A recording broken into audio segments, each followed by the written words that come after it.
बिस्मिल्लाहिर्रहमानिर्रहीम। अस्सलाम वालेकुम स्टूडेंट्स, मैं हूं तहमीना वकील और आज हम बीएससी इन ऑर्गेनिक केमिस्ट्री का 14th लेक्चर स्टार्ट कर रहे हैं। हमने different theories of chemical bonding start की थी, उसमें हम लास्ट टाइम डिस्कस कर रहे थे मोलेकुलर ऑर्बिटल थेरी। अब तक हमने जो डिस्कस किया था वो था about the introduction and the basic concepts of the molecular orbital theory, जिसमें हमने सिर्फ अभी तक एस ऑर्बिटल्स के थ्रू मोलेकुलर ऑर्बिटल्स की फॉर्मेशन स्टडी की थी। ये पॉइंट्स हम एक दफ़ा दोबारा रिवाइज कर लेते हैं।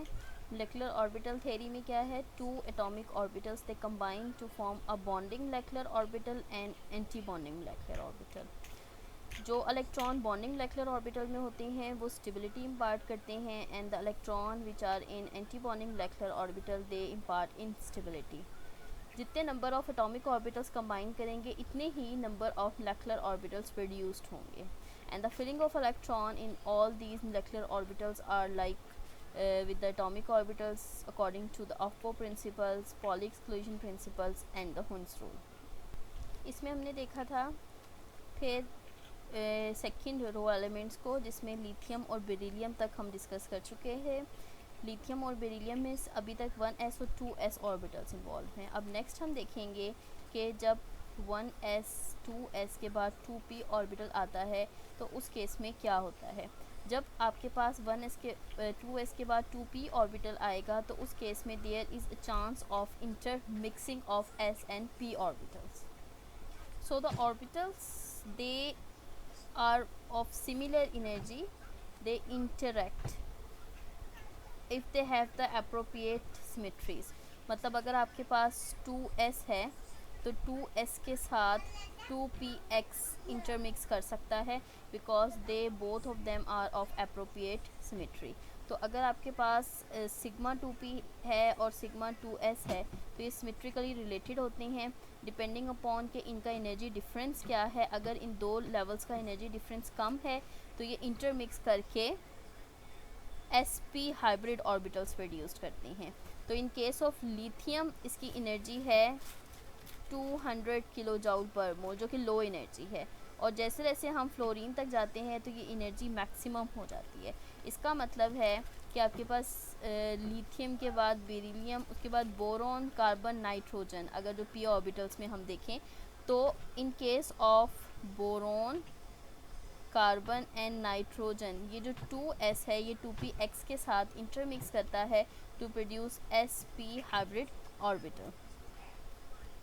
अब इसकी वजह से क्या होता है, इंटरमिक्सिंग की वजह से आपके पास ये है 2s ऑर्बिटल, दिस वन, और ये आपके पास है 2px। अब क्या होता है कि जो पाए वाले हैं ये इनकी एनर्जी सेम रहती है, because they are not involve in bonding in mixing. तो आपके पास क्या होगा कि ये s, ये देखें ये s इस p के साथ, ये तो खैर बात की है, ये s जो है इस p के साथ इंटरेक्ट करेगा, इस तरह से इंटरेक्ट करेगा कि आपके पास दो sp हाइब्रिड ऑर्बिटल्स प्रोड्यूस होंगे। अब ये जो ऑर्बिटल्स प्रोड्यूस्ड हुए हैं इनका करेक्टर ना तो s है ना p है, दीज आर sp, ये और ये sp हाइब्रिड ऑर्बिटल्स हैं। अब जो s के नतीजे में प्रोड्यूस्ड होता है वो अपने आप को स्टेबलाइज कर लेता है बाय द एक्सटेंट इन सच अ वे कि उसकी एनर्जी कम हो जाती है, और जो p के थ्रू प्रोड्यूस्ड हुआ है उसकी एनर्जी राइज कर गई है। अब यहाँ पे जो पाए बॉन्डिंग के थ्रू हैं वो सेम एनर्जी पे हैं, लेकिन जो आपके पास था p ऑर्बिटल के नतीजे में जो ऑर्बिटल था उसकी इनिशियल एनर्जी थी ये, और अब उसकी एनर्जी हो गई है ये। तो जो आपके पास s ऑर्बिटल है उसने अपने आप को स्टेबलाइज कर लिया है, और जो p ऑर्बिटल है वो डीस्टेबलाइज हो गया है, and the energy gets rise. ये देखिए ये आपके पास आफ्टर मिक्सिंग ऑफ ऑर्बिटल ये सेटअप प्रोड्यूस्ड हुआ है। अब जब ये आपके पास बॉन्डिंग ऑर्बिटल्स की मिक्सिंग होती है तो इसके नतीजे में आपके पास two set of energy levels produced होते हैं फॉर द मोलेकुलर ऑर्बिटल्स। वो कौन कौन से हैं, अब ये आपके पास दो एनर्जी लेवल्स हैं, एक है विदाउट 2s 2p रिपल्जन, जो कि है आपके पास ऑक्सीजन, फ्लोरीन और नियॉन के लिए, जिस केस में इलेक्ट्रोनेगेटिविटी ज़्यादा होती है, उनका एनर्जी डिफरेंस ज़्यादा होता है, अप्रोप्रिएट एनर्जी के ये दो ऑर्बिटल्स नहीं होते, तो वो इंटरमिक्स नहीं करते। तो ये आपके पास नॉर्मल पैटर्न है। इसमें क्या है, आपके पास पहले है सिग्मा 2s, उसके बाद है सिग्मा स्टार 2s, उसके बाद है सिग्मा 2px, उसके बाद दो ऑर्बिटल्स आ जाएंगे पाई 2py equals to pi 2pz, फिर आपके पास आ जाएगा pi star 2py is equals to pi star 2pz and then sigma star 2px। तो ये एक पैटर्न आया है ऑक्सीजन, फ्लोरीन और नाइट्रोजन के लिए। But in the case of the lower one that is boron, carbon and nitrogen, इसमें क्या हुआ है, अगर आप यहाँ पे गौर करें तो आपको अंदाज़ा होगा, अगर आप लोग यहाँ पे गौर करें, ये देखिए मैं आपको भी बताती हूँ।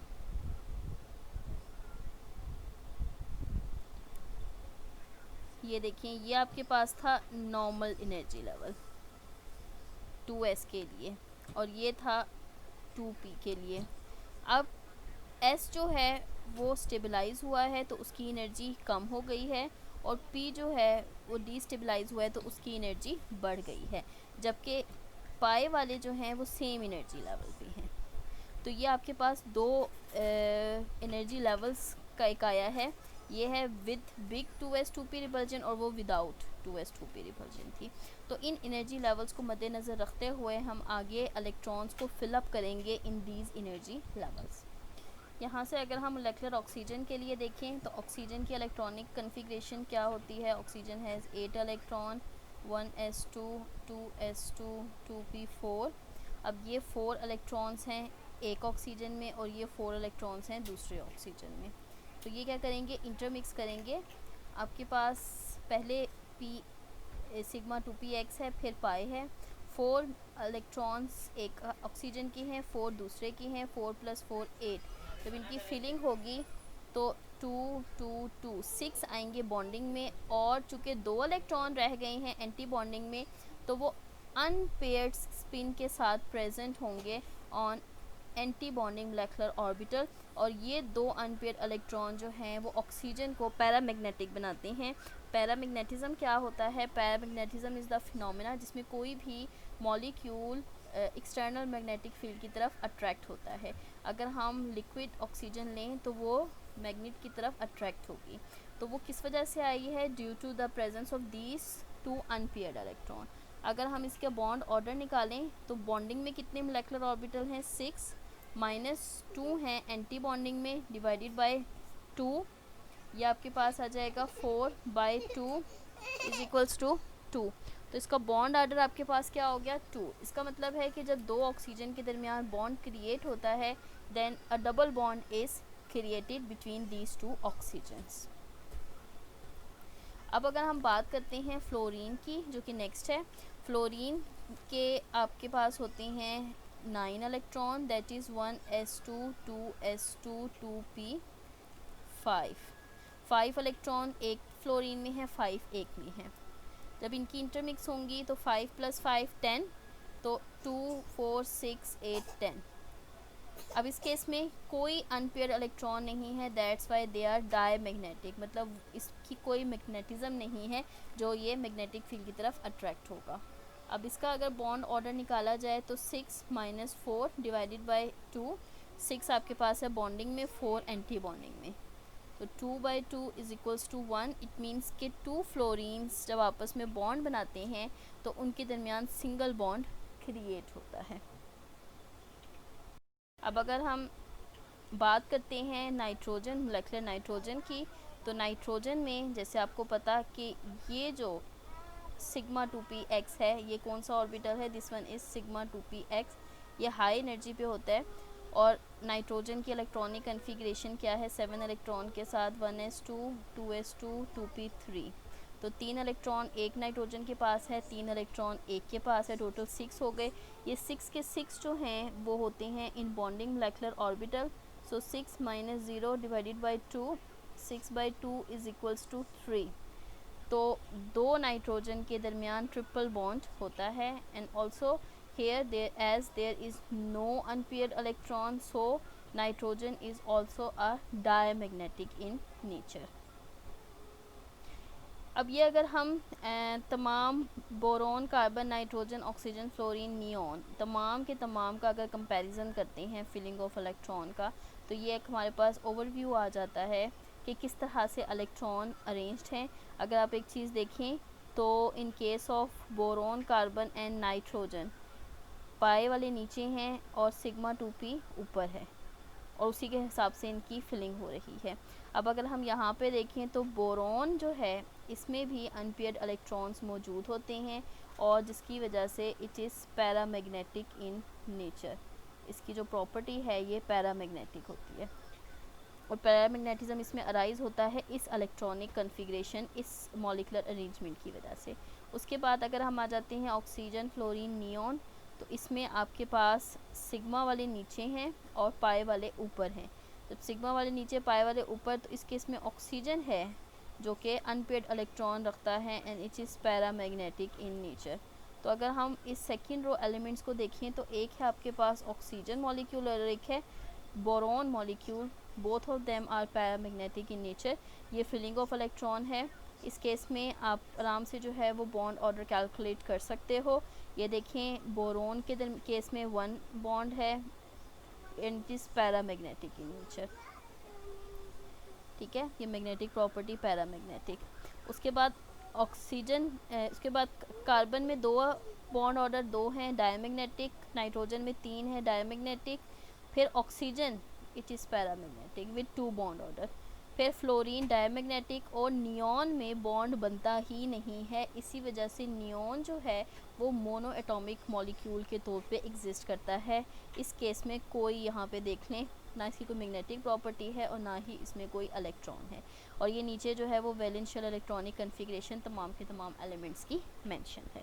तो ये आपके पास सेकेंड रो एलिमेंट्स आ गए and this is all about the homonuclear diatomic molecules के जब 2 एक जैसे एटम्स आपस में कंबाइन करते हैं और वो बॉन्ड बनाते हैं, तो उनके दरमियान मॉलिक्यूलर ऑर्बिटल्स की क्या अरेंजमेंट है, किस तरह आपके पास 2 मोलेकुलर ऑर्बिटल्स के पैटर्न आते हैं, उसकी रीज़न क्या है, due to the intermixing of s and p orbitals to produce sp hybridize orbitals which makes the s orbital more stable and p orbital less stable, जिसकी वजह से आपके पास ये 2 पैटर्न्स प्रोड्यूस्ड हुए हैं।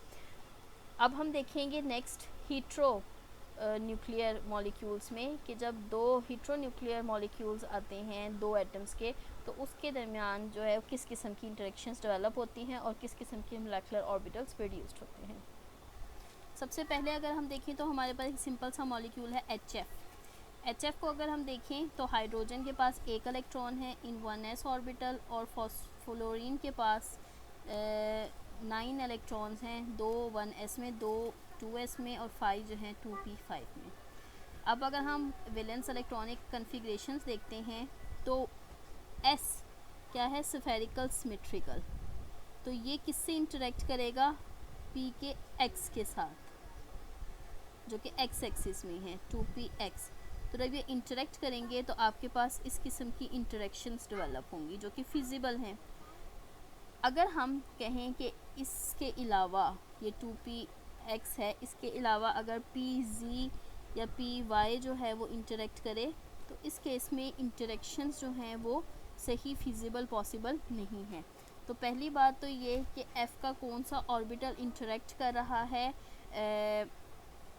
s के साथ, इट इज़ 2px, ताकि मैक्सिमम जो है वो सिमेट्रिकली अलाउ स्टेट्स अवेलेबल हों। अब अगर हम इसकी डायग्राम देखते हैं, MOT डायग्राम, तो आपको पता है हाइड्रोजन के मुकाबले में fluorine it is more electronegative, जितना वो इलेक्ट्रोनेगेटिव होगा उतना ही एनर्जी लेवल इनका फ़र्क होगा। पहले आपने MOT डायग्राम में जितने एटॉमिक ऑर्बिटल्स देखे थे वो सेम एनर्जी पे होते थे, बट हेयर जो फ्लोरीन के एटॉमिक ऑर्बिटल हैं it is of low energy as compare to hydrogen. अब फ्लोरीन के पास 5 इलेक्ट्रॉन है p में, हाइड्रोजन के पास 1 है। इसमें से ये 1 इलेक्ट्रॉन वाला इस 1 इलेक्ट्रॉन के साथ इंटरेक्ट करेगा और आपके पास सिग्मा बॉन्ड प्रोड्यूस्ड होगा बिटवीन हाइड्रोजन एंड फ्लोरीन। बाकी ये जो 2p हैं 2px एंड 2py वो एज आ नॉन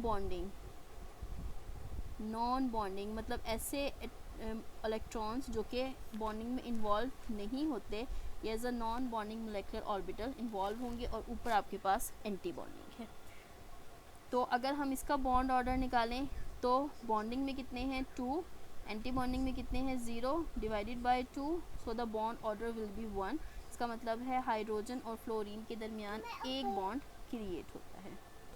अब अगर हम नेक्स्ट पे आ जाएं, that is the ammo diagram for nitrogen oxide. तो इस केस में अगेन आपके पास नाइट्रोजन और ऑक्सीजन, तो आप देखेंगे कि नाइट्रोजन से मुकाबले में ऑक्सीजन थोड़ा सा लो एनर्जी लेवल पे है, लेकिन इतना ज़्यादा फ़र्क नहीं है, जो तकरीबन सेम है। अब नाइट्रोजन के पास p में 3 इलेक्ट्रॉन होते हैं, ऑक्सीजन के पास 4 इलेक्ट्रॉन्स होते हैं। तो ये इंटरमिक्स करेंगे इस तरह से, 4 + 3 कितने हो गए 7, तो 2 + 2 + 2 इनकी बिल्कुल इसी तरह से होगी जैसे आपके पास नॉर्मल होती है नाइट्रोजन के केस में। ये नाइट्रोजन की आपके पास फिलिंग ऑफ इलेक्ट्रॉन्स शो हुए हैं। उसके बाद एक इलेक्ट्रॉन जाएगा इन एंटी बॉन्डिंग पाई में। अब जब ये एंटी बॉन्डिंग में जाता है तो इसी वजह से इसका जो बॉन्ड ऑर्डर आता है वो इन बिटवीन आता है 2 और 3। देखिए इसका बॉन्ड ऑर्डर अगर हम कैलकुलेट करें तो ये आएगा 6 - 1 डिवाइडेड बाई 2, 5/2, तो ये हो जाएगा 2.5। मतलब 2 नाइट्रोजन और ऑक्सीजन इन दोनों के दरमियान जो है वो एक तो 2 बॉन्ड है, इसके अलावा जो थर्ड बॉन्ड है वो रेजोनेट कर रहा है कभी नाइट्रोजन के ऊपर और कभी ऑक्सीजन के ऊपर। मतलब कभी नाइट्रोजन पे +1 आ रहा है, ऑक्सीजन पे -1, और कभी ऑक्सीजन पे -1 आ रहा है और नाइट्रोजन पे +1। तो ये आपके पास थी ammo diagram for nitrogen oxide. Next आपके पास आ जाता है कार्बन मोनोऑक्साइड। अब अगर हम कार्बन मोनोऑक्साइड का देखें तो कार्बन एंड ऑक्सीजन इन दोनों में इलेक्ट्रोनेगेटिविटी डिफरेंस एग्जिस्ट करता है। अब ऑक्सीजन चूँकि लो एनर्जी पे है तो ज़्यादा bonding molecular orbitals it reside on oxygen atom, और कार्बन चूँकि हाई एनर्जी पे है तो एंटी बॉन्डिंग मोलेकुलर ऑर्बिटल्स जो हैं वो कार्बन एटम पे ज़्यादा होंगे। तो जो ज़्यादा इलेक्ट्रोनेगेटिव होगा, जो लो एनर्जी पे होगा, उसके पास बॉन्डिंग ऑर्बिटल ज़्यादा आएंगे, और जो हाई एनर्जी पे होगा उसके पास एंटी बॉन्डिंग मोलेकुलर ऑर्बिटल ज़्यादा आएंगे। तो अगर हम यहाँ पे देखें तो कार्बन के पास कितने इलेक्ट्रॉन्स होते हैं 2 इलेक्ट्रॉन्स, ऑक्सीजन के पास कितने होते हैं 1 2 3 एंड 4 इलेक्ट्रॉन, तो टोटल आपके पास 6 इलेक्ट्रॉन्स आ जाएंगे। तो जब हम कार्बन की और ऑक्सीजन की इंटरमिक्सिंग करेंगे तो इस केस में आपके पास जो है वो 6 इलेक्ट्रॉन्स यहाँ पे पाई और सिग्मा में एक्यूमुलेट हो रहे हैं।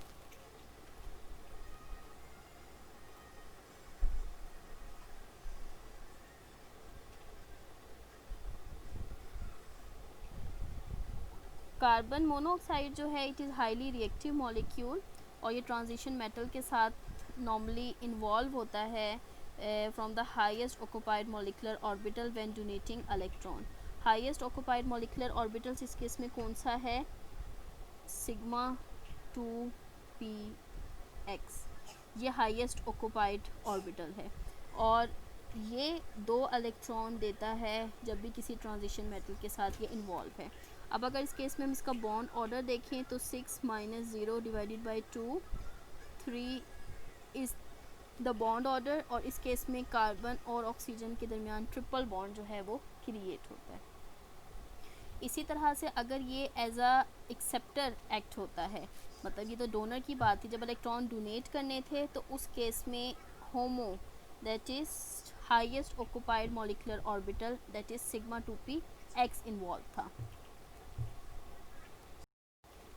लेकिन जब हमने इलेक्ट्रॉन एक्सेप्ट करने हैं तो हमें कोई वेकेंट ऑर्बिटल चाहिए, तो वो इस केस में है लोएस्ट अनऑक्युपाइड मोलेकुलर ऑर्बिटल जो कि आपके पास है सिग्मा स्टार 2px। क्लियर? तो ये आपके पास जो है वो डोनेटिंग के तौर पे भी एक्ट होता है और एक्सेप्टर के तौर पे भी एक्ट होता है। In transition metal complex formation. ये देखिए, ये इसकी वेल नोन एग्जांपल है कि carbon monoxide as a sigma donor भी है और पाई एक्सेप्टर भी है। पाई एक्सेप्टर किस तरह से कि इस केस में जो हाईएस्ट क्या कहते हैं या लोएस्ट अनऑक्युपाइड मोलेकुलर ऑर्बिटल्स थे वो कौन से थे, पाई स्टार। तो अब इस केस में जब वो इलेक्ट्रॉन डोनेट कर रहा है तो कौन सा ऑर्बिटल है, ये आपके पास सिग्मा 2px, तो ये अलाइन कर रहा है, इलेक्ट्रॉन डोनेट कर रहा है। और जब ये इंटरेक्ट कर रहा है एज एन एक्सेप्टर तो उस केस में इसके पाई इलेक्ट्रॉन्स इन्वॉल्व हैं। और पाई इलेक्ट्रॉन्स आपको पता है, जैसे यहाँ पे एक्सप्लेन किया गया है, पीछे मैं आपको दिखाती हूँ कि ये इलेक्ट्रॉन ज़्यादा हैं ऑन कार्बन। कार्बन पे ज़्यादा क्यों हैं, क्योंकि कार्बन की इलेक्ट्रोनेगेटिविटी कम थी और कार्बन हाई एनर्जी पे था। तो जो एंटी बॉन्डिंग मोलेकुलर ऑर्बिटल्स हैं they are more on carbon. तो यहाँ पे आप देख सकते हैं LUMO they are large on carbon atom than on oxygen atom. तो इसी वजह से जब यहाँ पे पाई बॉन्डिंग शो की गई है तो कार्बन वाला ऑर्बिटल इन्वॉल्व है, ऑक्सीजन वाला ऑर्बिटल इन्वॉल्व नहीं है। सो कार्बन मोनोऑक्साइड की बहुत ज़्यादा इंपॉर्टेंस है, ये एज अ लिगेंड एक्ट करता है both as a donor as well as a acceptor. ये देखिए, ये एक्सप्लेन किया गया है carbon monoxide as a ligand, जिसमें ये अल्फ़ा डोनेशन है और पाई एक्सेप्टेंस है। सिग्मा डोनेशन है, पाई एक्सेप्टेंस है। Sigma bond is involve in donation of electron and pi orbitals are involved in accepting of electron. This phenomena is called back bonding, जिसमें के carbon monoxide जो है वो उस जो वेकेंट ऑर्बिटल है उसका वो डी ऑर्बिटल से दोबारा इलेक्ट्रॉन एक्सेप्ट भी करते हैं और इस प्रोसेस के थ्रू जो है वो carbon oxygen bond length increase कर जाती है और उसकी स्ट्रेचिंग फ्रीक्वेंसी जो है वो डिक्रीज़ कर जाती है। मज़ीद देखिए, यहाँ पे मज़ीद एक्सप्लेन किया गया है, HOMO is lone pair on carbon always bind to metal through the carbon. ये आपके पास क्या है, होमो ऑर्बिटल है। और लोमो ये वाला ऑर्बिटल है, that is lowest unoccupied molecular orbital. तो ये देखिए यहाँ पे क्या हो रही है, डोनेशन हो रही है और ये पाई एक्सेप्टर है और ये इसमें एक्सेप्टेंस हो रही है। तो ये क्या है, it is a sigma donor and a pi acceptor. तो ये आपके पास था अब तक डायटोमिक मॉलिक्यूल्स के लिए। डायटोमिक मॉलिक्यूल्स में आपके पास होमोन्यूक्लियर भी आ गए और हीट्रोन्यूक्लियर भी आ गए। उसके बाद अगर हम मॉलिक्यूलर ऑर्बिटल्स लार्जर मॉलिक्यूल के लिए देखते हैं तो ग्रुप थ्योरी यूजुअली यूज्ड होती है to develop the molecular orbital diagram and the drawing of more complicated molecule. जैसे आपके पास वाटर मॉलिक्यूल है, BF3 है, टेट्राक्लोरो प्लैटिनम कॉम्प्लेक्स है। तो उसके लिए हम देखते हैं कि इसकी सिमेट्री को हम एनालाइज करेंगे और नॉन सेंट्रल एटम के थ्रू हम इसका फाइंड आउट करेंगे। For larger molecules the orbitals of non central atoms are called group orbitals. जैसे अगर हम वाटर की बात करते हैं तो वाटर में ऑक्सीजन तो एक ही है तो उसके तो एक ही ऑर्बिटल होगा, लेकिन हाइड्रोजन क्या है, नॉन सेंट्रिक एटम्स। तो उस केस में हाइड्रोजन को हम 1s ऑर्बिटल जो 2 हैं उनको as a group orbital consider करेंगे। अब अगर हम इसमें हाइड्रोजन को देखें तो दो तरह से आपके पास आएगी, एक आएगी पॉजिटिव वेव फंक्शन और एक आएगी नेगेटिव वेव फंक्शन। अब अगर आपके पास A1 है for 2 hydrogen HA and HB, तो उस केस में अगर ये पॉजिटिव वेव फंक्शन है तो इन दोनों की एडिशन से आएगा और B1 जो कि नेगेटिव वेव फंक्शन है वो इन दोनों की सब्सट्रैक्शन से प्रोड्यूस्ड होगा। सो अगर हम ऑक्सीजन के केस में देखें तो ऑक्सीजन के केस में 2py और 2pz ये मैच नहीं करते with the symmetry of the hydrogen.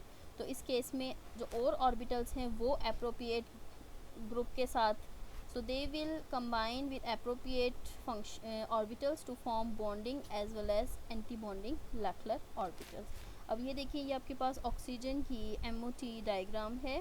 जिस केस में अगर हम यहाँ पे देखें तो जो हाइड्रोजन के ऑर्बिटल्स हैं they are split up into A1 and B1। उसके बाद अगर हम बात करते हैं ऑक्सीजन की, तो ऑक्सीजन के केस में 2s है एंड 2p है। 2s में 2 इलेक्ट्रॉन हैं और p में 1 2 3 4 इलेक्ट्रॉन्स हैं। इसी तरह इसमें यहाँ पे 1 है और यहाँ पे 1 है, तो टोटल ऊपर आपके पास कितने इलेक्ट्रॉन्स आ गए? 6। देखिए 4 इधर ऑक्सीजन में और 2 इधर हाइड्रोजन में, टोटल 6 आ गए। और इसके अलावा ये 2 जो हैं वो s में थे। तो अगर हम इसकी इंटरमिक्सिंग देखेंगे तो हमारे पास क्या आएगा? वेव फंक्शन आएगा for the molecule psi1 psi2 psi3 psi4 psi5 and psi6। अब इस केस में जो ये psi4 है इट इज़ नॉन बॉन्डिंग।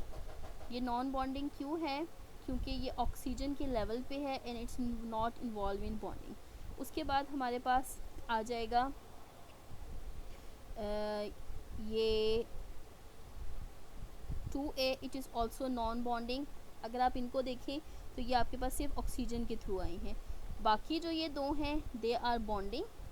और बॉन्डिंग में अगर हम देखें तो 4 इलेक्ट्रॉन्स हैं, तो इसका बॉन्ड ऑर्डर आपके पास क्या आ जाएगा? 4 - 0 divided by 2, so 4/2 is equals to 2।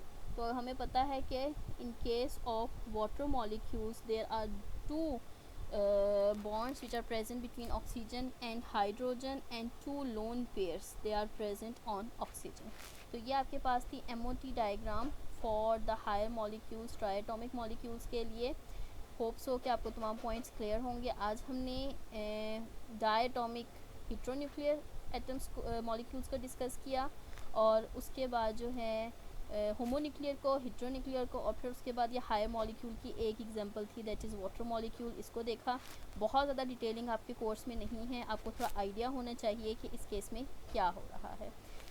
फिर भी अगर हम कंपेयर करें इसको VBT से, तो VBT और इसमें क्या फ़र्क है कि VBT में आपके पास जो प्योर एक मॉडल प्रोड्यूस्ड होता है वो एटॉमिक मॉडल होता है और सिर्फ वैलेंस इलेक्ट्रॉन इन्वॉल्व होते हैं इन मेकिंग अ बॉन्ड। जबकि मोलेकुलर ऑर्बिटल थ्योरी में आपके पास पूरे का पूरा एटम के जो ऑर्बिटल्स हैं the whole will be converted into molecular orbitals. The atomic orbitals they are converted into molecular orbitals with different energy. अब हमें पता है कि जब हम स्पेक्ट्रोस्कोपिक स्टडीज़ करते हैं तो स्पेक्ट्रोस्कोपिक स्टडीज़ में क्या होता है? Electronic transition. एक इलेक्ट्रॉन लोअर से हायर में शिफ्ट हो जाता है, फिर हाई से लो में आता है। These are electronic transitions. तो यहाँ पे चूँकि एनर्जी लेवल्स की बात है, स्प्लिटिंग ऑफ मॉलिकुलर ऑर्बिटल्स की बात है, तो हम एक तो स्पेक्ट्रल प्रॉपर्टीज़ को बहुत अच्छे तरीके से एक्सप्लेन करते हैं जो कि VBT के थ्रू पॉसिबल नहीं है। दूसरा, हम मैग्नेटिक प्रॉपर्टीज़ को, जैसे मैंने ग्रुप 2 के मेंबर्स में बताया था कि boron molecule and oxygen molecule they are paramagnetic due to the presence of unpaired electron in the separate orbitals. तो ये प्रॉपर्टी ऐसी है जो कि VBT एक्सप्लेन नहीं करती। तो ये आपके पास इनका जनरल सा कंपैरिजन था। मज़ीद आप बुक से इसको अच्छी तरह से थॉरली रीड आउट करें। अगर कोई प्रॉब्लम है, कोई बात क्लियर नहीं हो रही, तो मुझसे व्हाट्सएप पे पूछ लें, then I will clear the point. तो this is all about the chemical bonding, the theories of chemical bonding for the covalent bond. जो कोवेलेंट बॉन्ड क्रिएट होता है उसके लिए। नेक्स्ट हम इंशाल्लाह third type of bond start करेंगे जो कि है about the coordinate covalent bond. तब तक के लिए अपना ख्याल रखें, और अगर कोई बात हो लेट मी इन्फॉर्म और मुझसे डिस्कस करें। अल्लाह हाफ़िज़।